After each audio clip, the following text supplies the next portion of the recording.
To catalog or to not catalog? This question comes up a lot, and I had a customer today ask me, Tim, when should we catalog? It's hard work. When and why should we do it? And it's a valid, fair question. So when you think of indirect materials, you think of M, R, and O. Okay, and if we think about that, so your M's are your maintenance spares. Those are all your general materials that are installed within your plant. Okay, so you should definitely catalog those.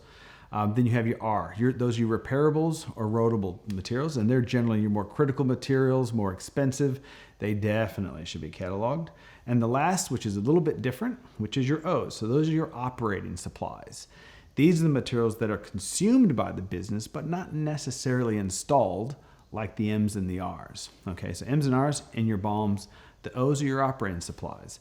And that's examples could be oils, greases, fuels, water treatment chemicals, bulk materials like that, as well as your PPE, gloves, and glasses, and the general consumables. And that's where people start saying, why should I catalog these? Now, if you have a structure to catalog them, catalog them. In my opinion, catalog everything. You're grabbing very good data that gives you the ability to control the information and then really control and make your supply chain much more effective. So I'd be keen to hear from you, see what you're at. But my takeaway from this would say, find out where you at with your M, your R's, and your O's in terms of what do you catalog and what do you not.